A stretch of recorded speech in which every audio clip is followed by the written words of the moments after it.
Good morning, everybody on YouTube. This is Rick Thomas from Obsolete Video Services. Hey guys, alright, as everybody knows, I've been working on this third Ampex machine. It's been on my table for about a couple weeks now, and we're about 99% done with it. Anyways, we did get the motor and the scanner fixed. The scanner needed new bearings. The motor was completely shot.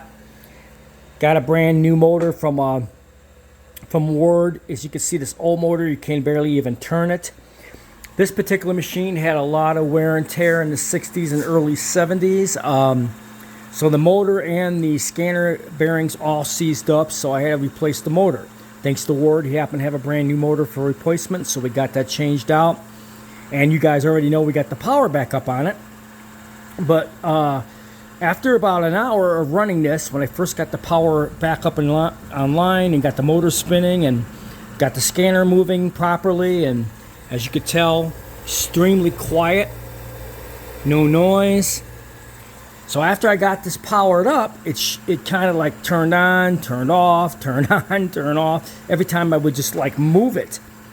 So I did some troubleshooting and checked all the wires that connects to the MDA board. All those were good.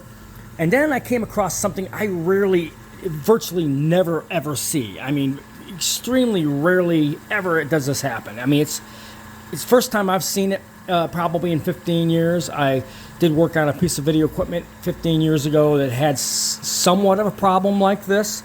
But anyways, on this machine, everything plugs in cards. See these plugs right here? All the cards plug in these little card plugs. Well, that's what the problem was. After I got done changing all the wires out, why it wouldn't stay on and just kept going on, then it'd go off for 5 minutes, go on again. The connector was bad. The wires from that connector to everything else I checked were good, but inside you got these little brass little connectors. A couple of those either have a crack in them or something, and they weren't making contact. And if you moved the machine, they would make contact. It was just weird. Very hard. I had to track this down. This is a 15-pin oddball type of thing from the 60s that used these very old cards. We did find them on eBay, and these are much better ones. Actually, they're much tighter when you plug them in. And so we changed out the connector to a newer style, which is, well, these are very old, but a better manufacturer that made them better, actually, and put a new one in. So now we got a brand new card plug for this one, and I ran all new wires off that connector to where they went, and we got the thing up and running now, and it's not stopped at all. I've had this thing running for 2 hours, and the scanner motor is moving fine on this thing, no problems at all. Everything seems to be working very, very well. So again, guys, when you think you got something fixed, you turn around and all of a sudden something goes haywire and you're like, what the hell, what next? You always have to check everything. And in this particular situation, I needed to get these card connectors on order. These are very old style from the 60s. Only ones I was able to find that would match this one exactly. But this one's a much tighter. It's got 2 pins on both sides, which I don't need. I just need the one side, a row of pins. But when you plug the card in, it's real tight and it makes beautiful contact. So these connectors turned out to be way better. So we got the connector in. We got it all wired up with new wires going to both motors and several other places. This thing's been running for 1 hour, and it absolutely has not shut down, failed in any way, shape, or form.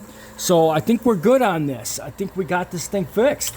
So when you hit play, everything is going in position. You hit record, everything is going in position. So everything is working on this unit now. So I'm assuming that the video will be good as well.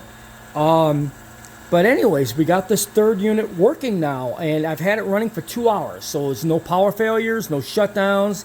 The scanner motor is staying consistent. It's not dropping out and shutting down like it was, which was a real pain in the ass. But it all boiled down to After changing the motor and fixing the bearings on the scanner, all boiled down to it also had a bad card connector, which might have been for the reason when whoever had this machine might have been unplugging the card a lot and put fatigue on the connector, and maybe the little brass connectors got cracks in it. I really don't know. But we ended up changing that too, which is the connector for the MDA board that runs the scanner motor. So now all this is new. The connector to the board, the MDA board is rebuilt. The scanner motor is working perfectly, brand new motor and brand new bearings on the scanner. And as you could tell, super quiet. No noise. This thing is moving beautiful. So all we got to do is button up some tensions on this thing, and this VR Ampex 7500 color black and white machine is done. But there's one more thing I do need to do to this machine. The box that has the color card in it, there's two cards in it, an audio 2 card and a color card. Well, it's missing the audio card. So I want to rebuild this second audio card right here and pop this in so it's complete, so it'll have an audio card and color card in this one as well. For some reason, the audio card or audio 2 card is missing. The color card is there, but the audio 2 card is missing. But it looks like we got all complete a VR or Ampex VR 7500 1-inch machine type A. Now we got 3 of these. Hope you guys enjoyed this video.